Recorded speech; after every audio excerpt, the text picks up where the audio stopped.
말씀을 듣기 전에 우리의 손을 가슴에 얹고 믿음으로 선포하기를 원합니다. 말씀이 나를 변화시킵니다.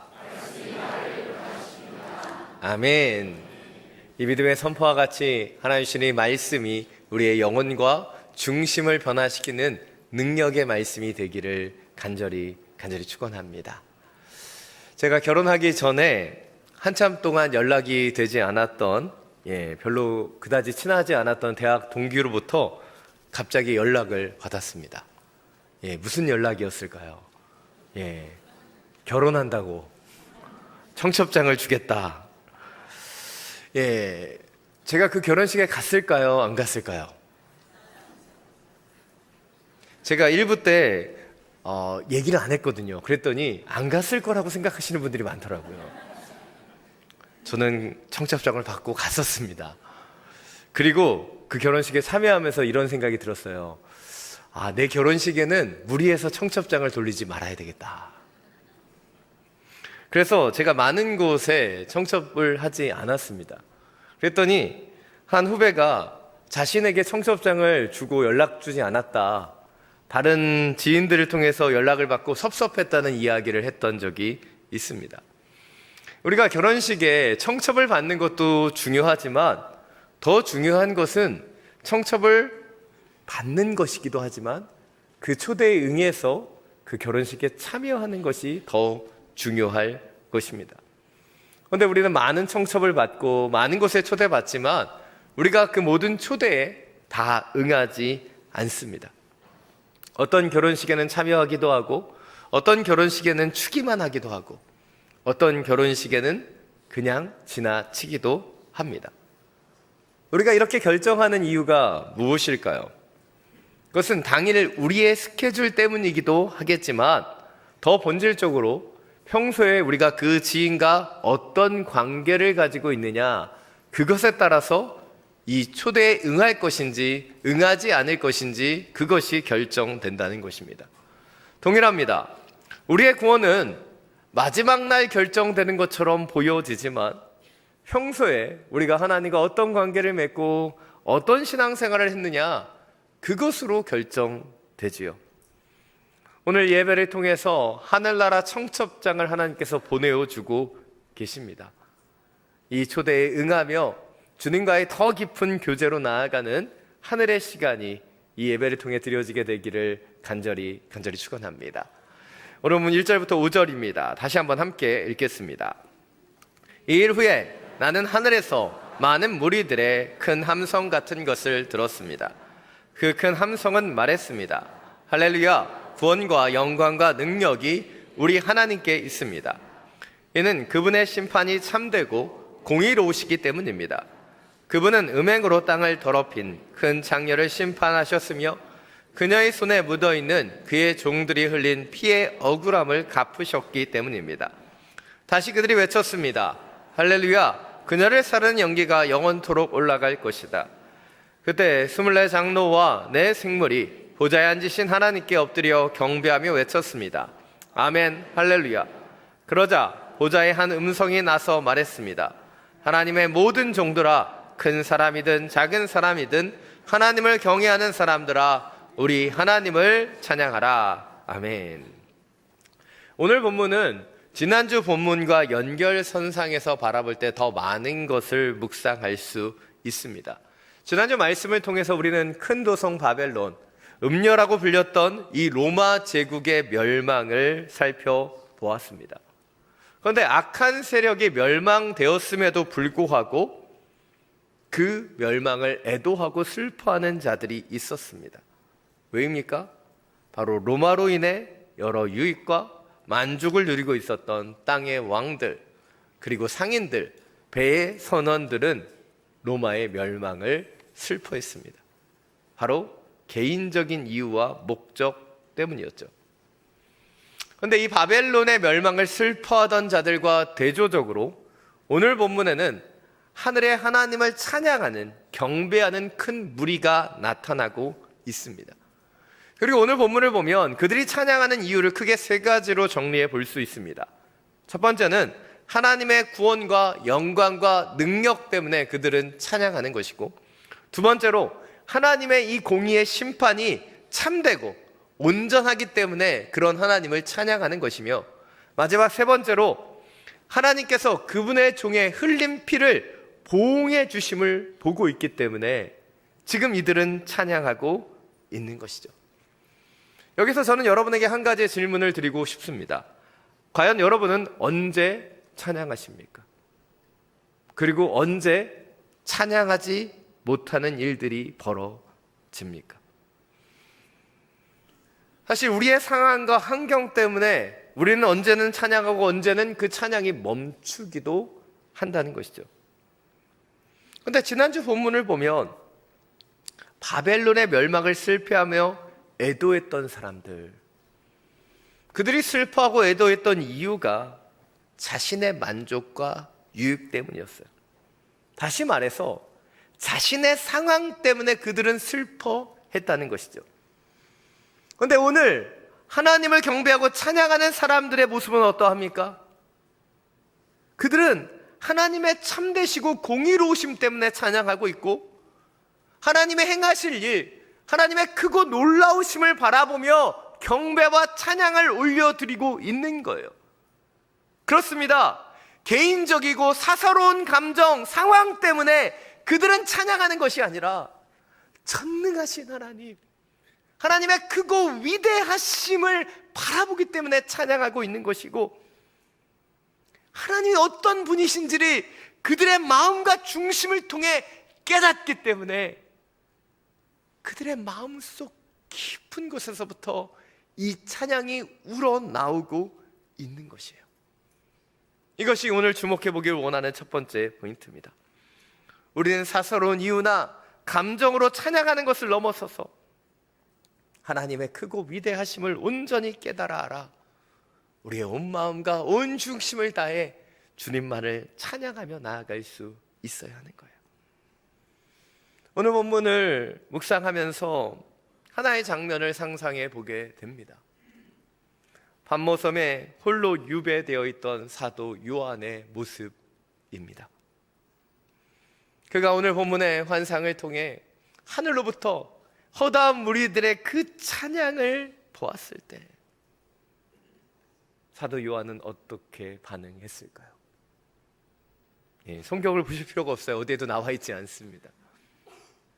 홀로 유배되어 지쳐있고 연약해 있던 그의 시선이 하늘로부터 시작된 이 강력한 찬양 속에 휩싸여 그의 눈은 다시 한번 하나님을 경외하게 되고 그의 입술은 주님을 향한 경배와 찬양으로 나아가지 않았을까요?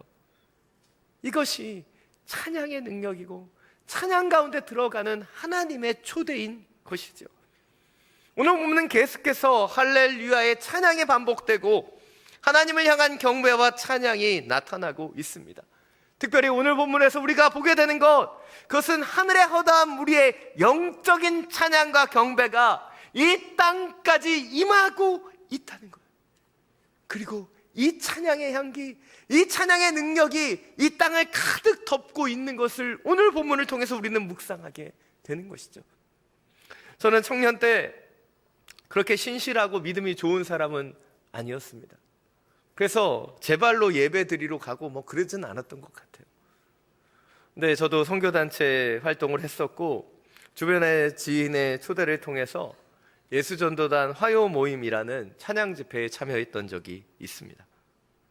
그런데 친구의 강권을 통해서 갔던 그 예배에서 온 마음을 다해 찬양하는 그 예배자들과 함께 저는 부족하고 연약했음에도 불구하고 하나님의 크고 위대하심을 같이 찬양하며 그 은혜들을 함께 경험할 수 있었어요.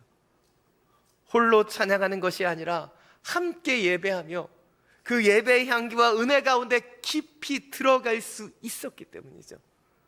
사랑하는 여러분, 우리 홀로는 연약합니다. 그러나 영적인 삼겹줄은 결코 끊어지지 않는 것처럼 우리에게 주신 이 예배를 통해 세상 속의 눌림과 우리의 연약함을 떨쳐버리고 전능하신 하나님, 그분의 크고 위대하심을 함께 찬양하며 경배하는 이 예배의 시간이 되기를 간절히 축원합니다.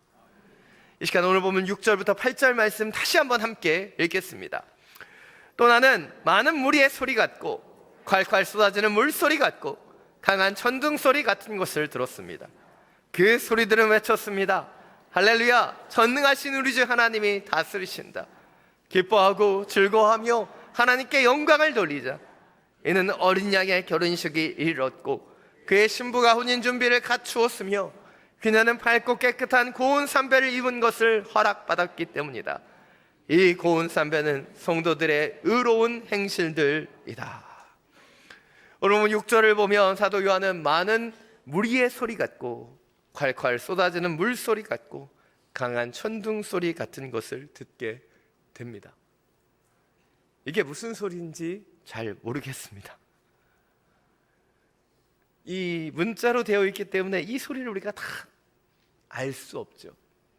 그러나 분명한 것은 모든 만물이 하나님의 영광을 함께 찬양하는 그 영적인 소리였다라고 묵상하게 되죠. 개인적으로 개역 개정 버전에서는 이 소리를 많은 물소리라고 표현하고 있습니다. 그런데 이 많은 물소리라는 표현을 접했을 때 너무 신기했어요. 많은 물소리가 과연 무엇일까? 혹시 맑은 물소리가 아닐까 헷갈리기도 했습니다. 그렇다면 왜 성경은 이 찬양의 아름다움을 많은 물소리라고 표현했던 것일까요? 모든 것을 정확히 알 수는 없지만 이 물이 한 방울 한 방울 떨어지는 그 소리는 작지만 물이 함께 흐름을 통해 시내의 소리, 강의 소리, 폭포의 소리, 바다의 소리가 되는 것처럼 하나님이 우리에게 원하시는 찬양은 홀로 찬양을 넘어서서 함께하는 그 찬양 하나들이 모아지고 합쳐지는 영광의 소리이기 때문은 아닐까 묵상해 보게 되는 거죠. 그리고 이 많은 물소리의 찬양의 이유와 목적이 바로 오늘 보면 7절, 8절에 나타나는 어린 양의 결혼식이 이르렀고 그 신부가 합당하게 준비되었기 때문이라고 고백하고 있어요. 하나님이 원하시는 어린 양의 혼인잔치가 지금 치루어졌고 그 신부가 아름답게 준비되어 고운 삼배 옷을 입고 의로운 행실로 그 신랑 앞에 서 있음을 고백하고 있는 것입니다. 오늘 본문에서 나타나는 이 결혼식 그리고 신부, 이 고운 삼배라는 표현은 영적인 메타포, 영적인 은유라고 할 수 있습니다. 그리고 이 은유를 더 잘 이해하기 위해서는 유대인들의 결혼식을 온전히 이해할 필요가 있습니다. 유대인의 결혼식은 약혼과 혼인이라는 두 단계로 이루어졌습니다. 약혼한 두 사람은 이 약혼을 통해 이미 남편과 아내로 정해지게 되지요. 그러나 정식 결혼이 치루어지기까지 적게는 1년, 더 많게는 몇 년의 시간들이 존재했다고 여기는데 그 결혼식을 통해 이제 완전한 부부가 되는 거예요. 이런 모습을 잘 보여주고 있는 것이 우리 예수님의 부모님이신 요셉과 마리아가 정혼한 상태였다라고 말하는 것이 바로 이 약혼과 결혼 사이의 상태라고 이해하시면 될 것 같습니다. 그렇다면 이러한 이해를 가지고 이 영적인 메타포의 이 결혼식을 어떻게 이해해야 될까? 그것은 우리가 처음 믿음을 갖고 예수 그리스도를 구주로 영접할 때 우리는 유대인의 약혼식을 치르게 되는 것입니다. 그래서 신랑 되시는 예수 그리스도의 신부가 된 것이죠. 그러나 여기서 끝나는 것이 아니라 바로 그 신랑이 결혼식에 와서 그 신부를 데려갈 때까지 우리는 이 기다림의 시간들에 믿음과 순결을 더해가야 한다라고 이야기하고 있는 거예요. 이러한 오늘 본문의 내용은 요한계시록 곳곳에 드러나는 음행하는 여인, 창녀로 보여지는 그 여인들과 대조를 나타내고 있습니다. 음행하는 여인들이 배교와 타락의 모습을 보여준다면 고운 삼배 옷을 입은 신부는 순결과 믿음의 영적인 모습을 보여주고 있는 거예요. 개인적으로 저는 대학교 신입생으로 입학했을 때 굳은 마음의 결심을 했습니다. 썬데이 크리스찬으로 살아야 되겠다. 강력한 기독교 집안에서 신앙생활을 하지 않고는 견딜 수 없다는 것을 판단했기 때문에 주일에는 교회를 나가지만 주중에는 내 마음대로 살고 싶었던 것입니다. 근데 지금 돌아보니 이러한 모습이 순결한 신부의 모습은 아니었다는 것을 깨닫게 되죠. 신부는 오직 신랑만을 사랑하고 온전한 그 부부의 관계를 맺어가야 되는데 어찌 보면 저는 여러 신랑을 가지고 싶었던 것이었는지도 모릅니다. 예전에 아내가 결혼했다라는 영화를 본 적이 있습니다. 손혜진 씨가 나왔던 영화인데요. 아내가 결혼했다는 말 자체가 되지 않는 것이잖아요. 그런데 이 영화는 완벽한 아내가 평생 한 남자만을 사랑할 수 없다고 고백하면서부터 나타나는 이야기입니다. 물론 영화적인 상상력이지만 이 영화에서 여자 주인공, 이 아내는 이렇게 얘기해요. 이 남자도 저 남자도 사랑하는 것이 왜 나쁘냐? 왜 나쁘냐고 얘기해요.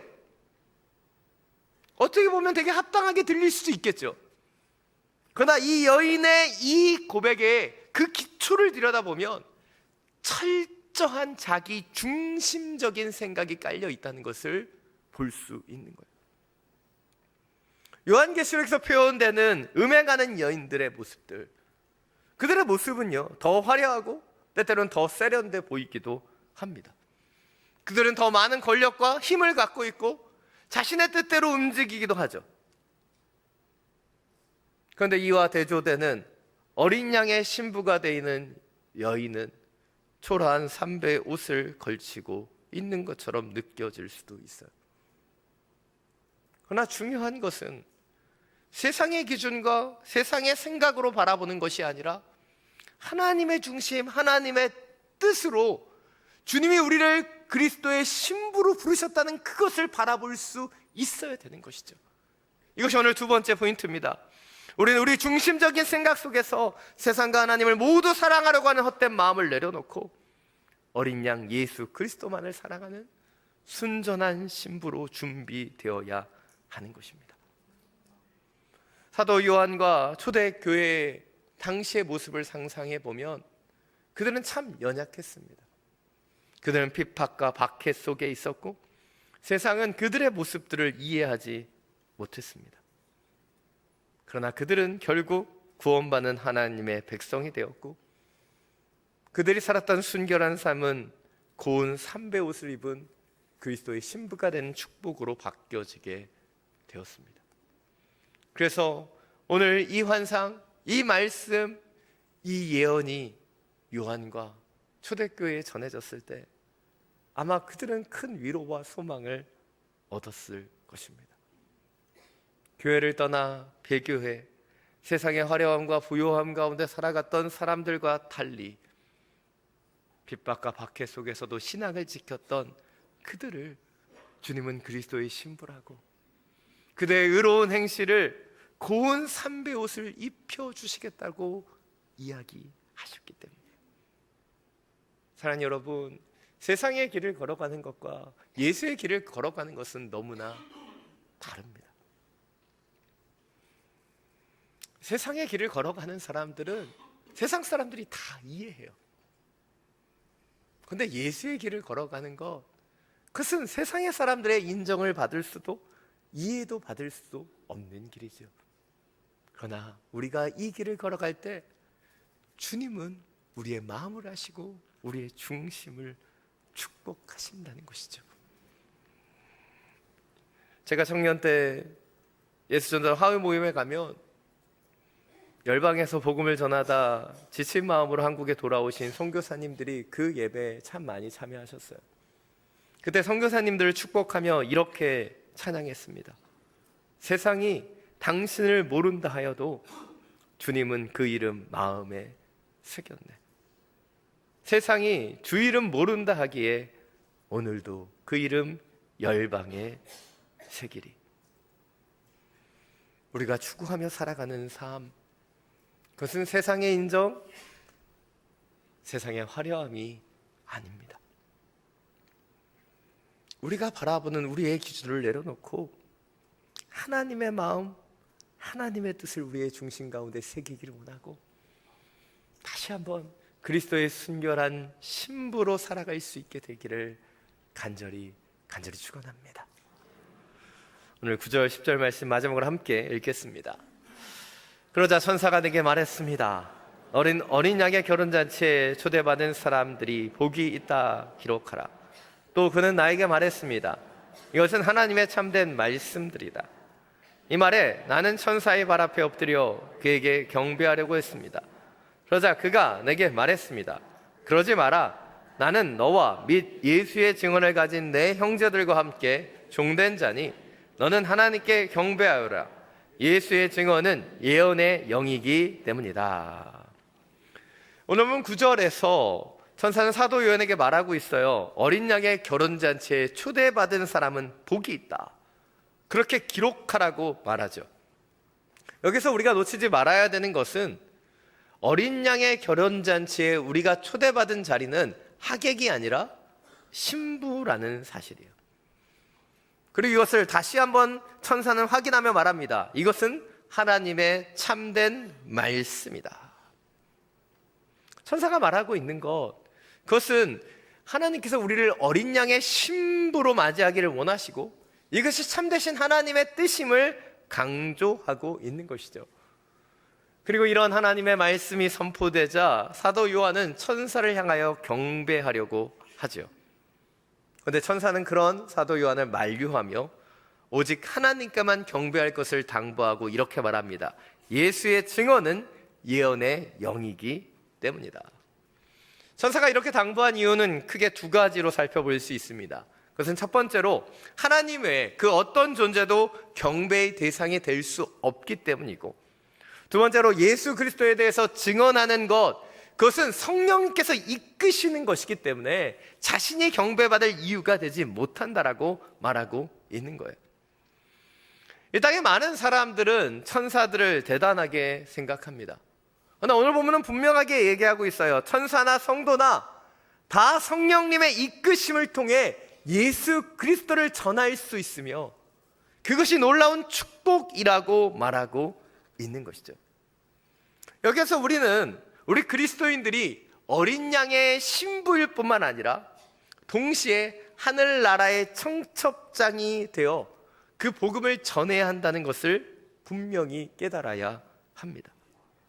묵시문학인 계시록의 특유의 표현 방식으로 이중적인 역할을 부여하고 있는 거예요. 다시 정리해보면 우리가 어린 양 예수 그리스도의 신부가 된다는 것은 놀라운 축복입니다. 그리고 그것은 큰 기쁨과 은혜임을 우리가 알 수 있다는 것이죠.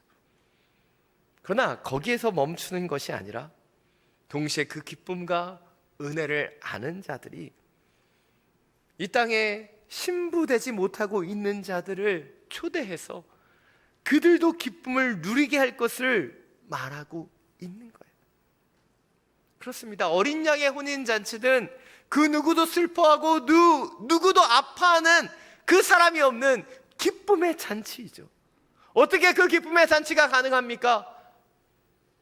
바로 그 결혼식의 신부와 함께 많은 영혼들을 주께 돌아오게 하는 하늘나라의 청첩장으로 쓰임받는 사람들이 있기 때문이에요. 사랑하는 여러분, 우리는 어린 양의 신부일 뿐만 아니라 그 기쁨을 먼저 아는 자로 이 땅의 연약한 자들을 주님께 돌아오게 하는 별과 같은 하나님의 사람이 되어야 되는 거예요. 그래서 그 마지막 어린 양의 혼인잔치에 우리의 가족 중에 한 명도 빠짐없이, 우리의 자녀 중에 한 명도 빠짐없이 우리의 친구와 지인들이 주님께 돌아와 함께 예배하며 함께 찬양하는 진정한 기쁨의 혼인잔치가 열려지게 되어야 하는 것입니다. 이것이 오늘 마지막 세 번째 포인트입니다. 우리는 어린 양의 혼인잔치의 신부이자 그 소식을 전하는 메신저로서 기쁨으로 충만한 하나님의 나라를 함께 완성해 갈 수 있어야 하는 거예요. 그것이 우리를 먼저 부르신 이유이고 그 기쁨을 먼저 선취하게 하신 이유이고 그리고 우리를 메신저로서 또한 이 땅에 보내시는 이유인 것이죠. 누가복음 14장은 오늘 본문 전체적인 부분들을 잘 보여줍니다. 14장 부분을 보면 예수님께서 큰 잔치를 준비하고 손님을 초대한 사람의 비유를 들려주십니다. 그리고 이 말씀을 보면 먼저 주인은 이 잔치가 있기 전 사람들을 초대했습니다. 그러나 잔칫날 사람들이 오지 않자 다시 종을 보내요. 초대한 사람들에게 참여할 것을 청하고 있습니다. 그런데 그때 초대되었던 사람들이 한결같이 핑계를 대기 시작합니다. 어떤 사람은 밭을 사서 거기를 가봐야 된다고, 어떤 사람은 황소를 사서 그것을 보기 위해 가야 한다고, 또 어떤 사람은 자신이 결혼했기 때문에 갈 수 없다라고 이야기합니다. 나름 합당한 이유들을 들어 갈 수 없다라고 이야기하죠. 그러나 그 소식을 들은 주인은 화를 내고 종들을 길거리와 골목, 큰 길과 산 울타리로 보내 그 땅에 있는 많은 사람들을 불러 잔치집을 채우라고 명합니다. 이 비유의 말씀을 우리에게 들려주고 있는 그것은 이전에 초대를 받았느냐 받지 않았느냐보다 더 중요한 것이 그 초대에 응해 이 잔치에 지금 참여하고 있는가 아닌가 하는 부분을 정확하게 보여주고 있는 것이에요. 사랑하는 여러분, 저와 여러분은 이 혼인잔치에 먼저 초대받은 사람들입니다. 그런데 우리가 초대받은 사람들인데 우리가 이 결혼잔치의 스케줄보다 다른 것을 먼저 하고 있다면, 다른 가치와 생각이 우리 가운데 먼저 들어와 있어서 이 어린 양의 혼인잔치가 뒷전에 있다면 우리는 그 잔치에 참여할 수 없게 되는 것이죠. 하나님은 우리를 이 어린 양 혼인잔치의 신부로 부르셨습니다. 그런데 과연 우리는 그런 예수 그리스도만을 바라보고 순결한 신부로 준비되고 있습니까? 아니면 세상의 화려한 명품을 보고 그들의 삶을 시기하며 정결하고 깨끗한 삼배옷을 입는 것을 고리타분하게 여기고 있지는 않습니까? 제가 전에도 한번 말씀드린 적이 있지만, 제가 청년 때는 수련의 마지막 날 수련의 강사님들이 꼭 콜링을 하셨어요. 다 눈을 감게 하고 앞으로 주님의 일에 헌신할 사람들, 선교나 목회자로 헌신할 사람들은 조용히 일어나라고 말씀하셨어요. 그때 저는 조용히 일어나지 않았습니다. 대신 살짝 눈을 뜨고 누가 일어나는지 불꽃 같은 눈으로 다 지켜봤어요.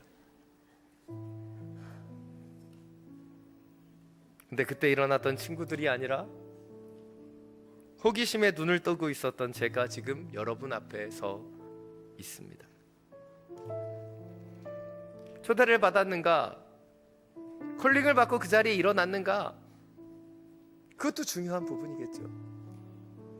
그러나 더 중요한 것은 그 초대에 응해서 이 영적인 여정에 우리가 함께 참여하고 있는가, 그것이 더 중요한 것이에요. 오늘 말씀을 통해서 주님이 우리에게 원하시는 것, 다시 한번 우리의 영적인 우선순위를 세우며 하나님의 초대에 응답할 수 있는 순결한 그리스도의 신부로 준비되라는 것이죠. 사랑하는 여러분, 저와 여러분은 그리스도의 신부입니다. 그리스도의 편지이고 그리스도의 향기가 되어야 되는 것이죠. 그런데 과연 우리의 삶 속에서 우리는 그 초대에 합당한 모습으로 살아가고 있습니까? 주님의 크고 위대하심을 찬양하며 그분만을 경배하고 있습니까? 하지만 이 세상의 우상이 어느새 우리의 틈 속에 들어와 있지는 않습니까? 다시 한번 우리에게 주신 이 예배를 통해, 이 찬양을 통해 순결하고 주님만을 바라보는 그리스도의 신부로서 살아갈 수 있게 되기를 간절히 축원합니다. 이 시간 주 임재 안에서 함께 찬양하고 함께 기도하며 나아가기를 원합니다.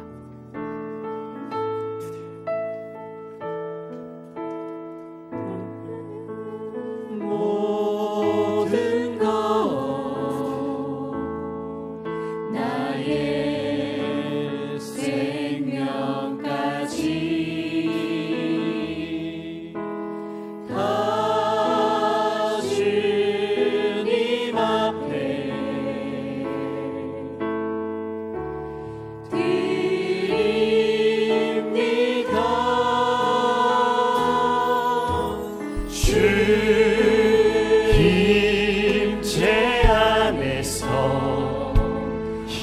이제 내 영혼 자유해. 내가 주의 거룩한 이름을 높이며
이제 내 영혼 자유해.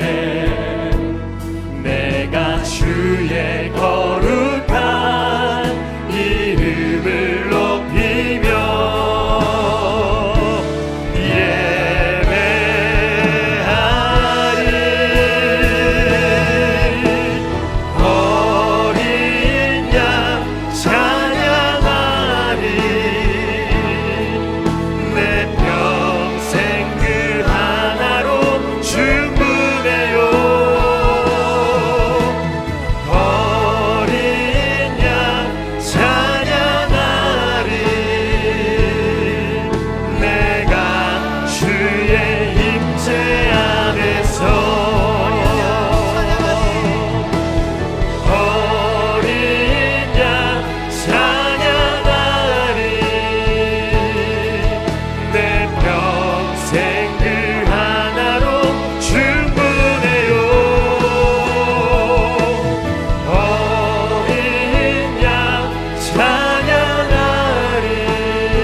이 시간 함께 기도하며 나아가길 원합니다.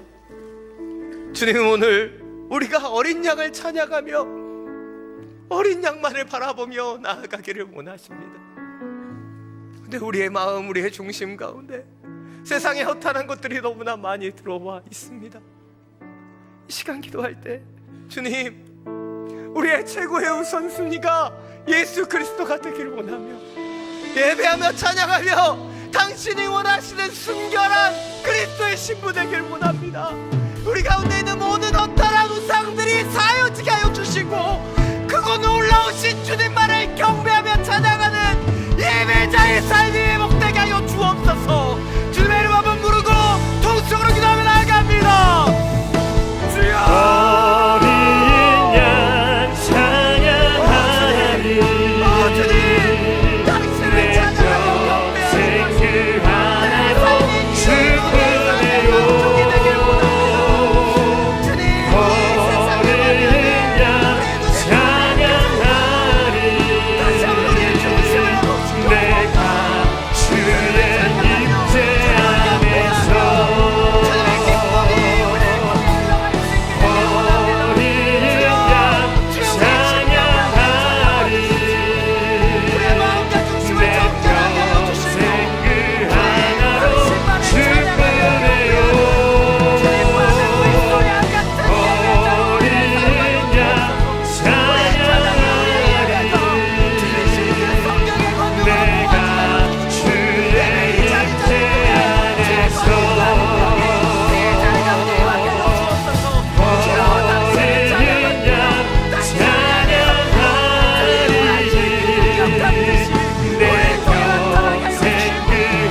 많으신 주님, 어린 양 예수 그리스도를 찬양하며 그리스도 예수만을 따라가는 거룩하고 정결한 그리스도의 신부 되길 원합니다. 이 세상을 살아가며 우리의 더러움들이, 우리의 허탄한 신화들이, 우리의 우상들 우리의 마음속에 쌓여갑니다. 주여, 다시 한번 예배하며 찬양하는 이 자리를 통해 우리의 마음과 중심을 정결케 하여 주옵소서. 우리의 찬양이, 우리의 예배가 모아져 많은 물소리가 되길 원합니다. 하늘의 허탄한 무리들이 찬양했듯이 이 땅에서 우리가 주님을 경배하며 찬양하며 거룩하시고 존귀하신 하나님께 영광을 올려드릴 수 있도록 주장하시고 함께하여 주옵소서. 간절히 기도합니다. 우리 가운데 그 영적인 우선순위가 세워지게 하여 주시고, 주님의 그리스도의 신부이자 메신저로서 어린 양의 혼인잔치를 더 기쁘고 아름다운 주의 날로 만들어갈 수 있는 별과 같은 하나님의 사람들 될 수 있도록 주장하여 주옵소서. 간절히 기도합니다. 아직 주님을 알지 못하는 우리의 가족들, 우리의 친지들, 우리의 지인들이 있습니다. 주여, 그들이 예수 그리스도의 신부가 될 수 있도록, 주의 복음을 깨달아 알 수 있도록 주여 긍휼을 베풀어 주시고, 우리를 통해 복음이 흘러갈 수 있도록 주여 주장하시고 역사하여 주옵소서. 길이요 진리요 생명 되시는 우리 주 예수 그리스도의 이름으로 기도드립니다.